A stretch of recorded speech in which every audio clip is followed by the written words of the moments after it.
The soul does not come into being at birth, nor is it extinguished at death. It moves through realms that are veiled from the conscious eye, and in moments such as conception, it finds its opportunity to incarnate again into matter, seeking growth, integration, and the continuation of a karmic journey. When we speak of abortion, we are not merely speaking of a medical act, nor of a political controversy. We are entering a domain where the individual intersects with the archetypal, where choice touches eternity, and where the unconscious, the collective shadow, and the spiritual contract converge in mysterious ways. A soul prior to incarnation often hovers around the earthly plane, aligning with prospective parents long before physical union occurs. This is not a passive event. It is active participation in a deeper web of intention. The soul chooses, yet it is also chosen.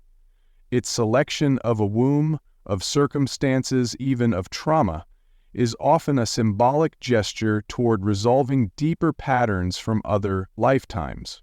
It seeks to integrate fragments, to confront unfinished lessons, and to evolve through matter. But what happens when that journey is interrupted? What occurs when the body that was to be formed is dissolved before its breath is taken? The spirit does not simply vanish. It retreats, but it does not condemn. It waits, but it does not punish.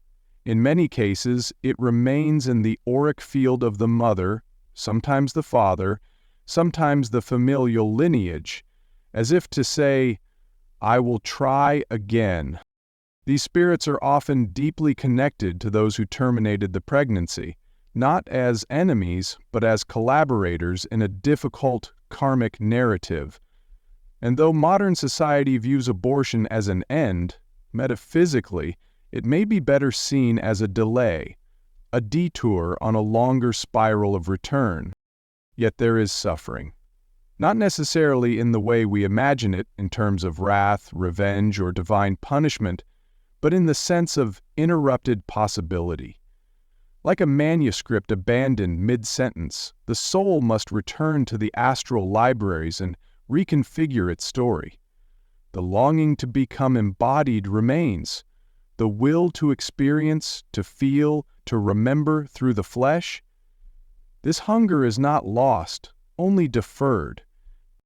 There are souls who attempt to return to the same mother again and again.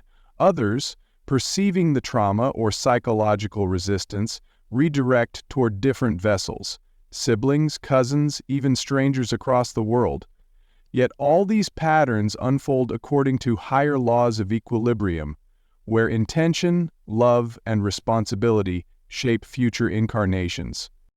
And what of the mother who grieves in silence, whose conscious mind may forget or rationalize the choice? Her unconscious does not forget. She may dream of children she has never met. She may feel a strange sense of presence in quiet rooms or hear the phantom laughter of a child in moments of solitude. They are not mere hallucinations of guilt. They are often the lingering whispers of a soul still tethered, still circling, still seeking entry into form. The fate of the spirit after abortion is not one of judgment, but of waiting, of reassessment. The soul may even gain in depth during this interim, for it is forced into contemplation it did not anticipate. It is given another opportunity to understand the fragility of matter and the labyrinth of human will.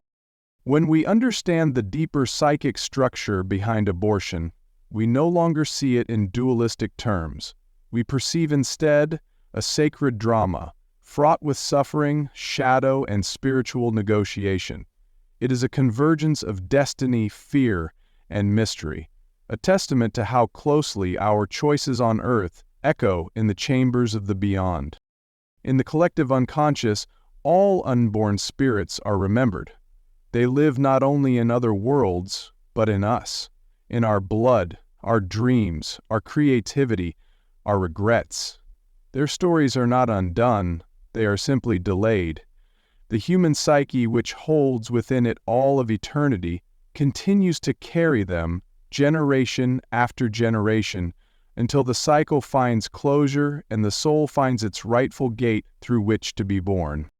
The soul, in its timeless existence, operates beyond the linear constraints of physical reality. It does not randomly fall into a womb, nor is its presence at conception accidental. Long before biological conception occurs, the soul is drawn towards specific energetic patterns, karmic bonds, and psychological terrains that align with its journey of growth and reconciliation. The choice of parents, of circumstances, and even of suffering is often made on a level that transcends human comprehension. It is not merely a matter of being born, but of being born into the precise symbolic structure that will evoke the necessary inner transformation. In this process, the soul is not a passive observer. It participates in the mystery of incarnation with an awareness shaped by its past experiences. It often hovers near the mother-to-be, observing, waiting, and integrating with her energetic field. This connection may begin long before she is even aware of her pregnancy. The soul studies the psychological and emotional environment, sensing whether the vessel of the mother will be capable of bearing the spiritual contract that lies ahead. It is a courtship of sorts, an invisible dance between worlds, where intention meets readiness. When an abortion occurs, the soul's presence does not immediately vanish. The energetic tether that had begun to form between the spirit and the potential parent often remains. This bond may not be visible to the eyes of the flesh, but it leaves its imprint in the psyche, in the emotional body, and in the layers of the unconscious. The mother may feel this as a subtle presence, a dreamlike echo, a strange sadness without name. It is the residue of a connection that was spiritual in origin, not merely physical. The soul, for its part, is rarely resentful. It perceives the complexity of human life with a wisdom that is difficult to describe. Its connection to the mother often continues, sometimes growing even stronger, as it waits in the periphery of her being. It may return in later pregnancies or in other symbolic ways through art, intuition, or unspoken feelings. The soul understands that the journey into flesh is not a guarantee, and it accepts delay as part of the labyrinthine process of growth and alignment. There are instances where the same soul attempts to incarnate multiple times through the same lineage, even after multiple interruptions. This persistence is not born of obsession, but of resonance. There is something within that maternal lineage, a pattern, a lesson, a healing, that draws the soul with magnetic intensity. And even if the soul eventually chooses a different path, its time near the mother is not lost. It absorbs impressions, shapes future intentions, and deepens in awareness. The soul's connection to the mother is not broken by the physical end of a pregnancy. Rather, it remains, subtle yet present, influencing both the spiritual trajectory of the soul and the psychological landscape of the mother. When the act of abortion occurs, it does not eliminate the existence of the soul connected to that physical potential. Rather than being annihilated, the soul undergoes a reorientation, a shift in timing and direction, not in essence. The interruption of a pregnancy does not represent an end, but a delay in the unfolding of that soul's intended journey into the material world. The soul, possessing continuity and purpose beyond the immediate, seeks expression again, often through channels deeply tied to the original path. It may gravitate once more to the same mother or lineage, pulled not only by karmic alignment but by a deep resonance with the unresolved narrative. The soul's desire to incarnate is not a singular attempt. It is a pulsation of longing to enter into time and space, to feel, to suffer, to remember. When that entrance is denied or deferred, the spirit does not turn away in rage, but reevaluates the coordinates of entry. Often, it circles back, not to insist, but because something within that energetic field remains unfinished. The parents may be unaware of this, living their lives with no conscious recognition of the soul's return, but within the unconscious, patterns begin to stir. Dreams may repeat, unexpected emotions may rise. The soul's memory does not rest. There are cases where aborted souls return through later children. These children may display traits, energies, or even emotional frequencies that feel eerily familiar to the parent, as if something that had been missed has come back around for a second chance. These are not coincidences of biology, but echoes of a spiritual rhythm attempting to resolve its song. In other instances, the soul may redirect to a sibling, a cousin, or another branch of the family tree. It is not bound by the narrow lines of genetic inheritance, but it often remains near the original karmic core it had chosen. The soul is drawn to what it seeks to complete. Abortion may mark a moment of fear, uncertainty, or moral conflict for those involved, but for the soul, it is an opportunity to observe the limitations of human will and the complexity of incarnation. It experiences an unplanned passage through the threshold without fully stepping into the weight of matter. This in-below perspective imprints the soul with a peculiar kind of wisdom, a recognition of rejection, of patience, of reformation. It begins to understand that birth is not a right, but a convergence of many forces: readiness, intention, forgiveness, and timing. Some souls, after being denied entry, choose a radically different path. They may be born into vastly different circumstances, even across the globe, where their lessons are reconfigured by a new environment. Yet the memory of the original connection often lingers. It may manifest in longing, in inexplicable emotional familiarity, when later, meeting individuals from that original karmic field.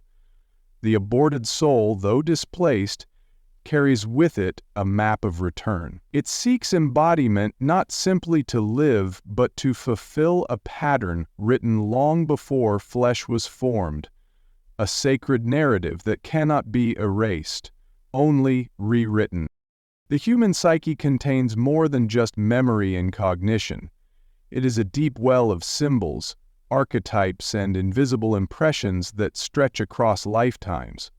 When an abortion takes place, even if it is rationalized or forgotten by the conscious mind, the event is registered in the unconscious as a rupture, a disruption of a soul's approach into matter. The psyche, especially in the mother, often retains this event not as guilt in the moral sense, but as a mysterious absence, an unfinished movement in the dance of life.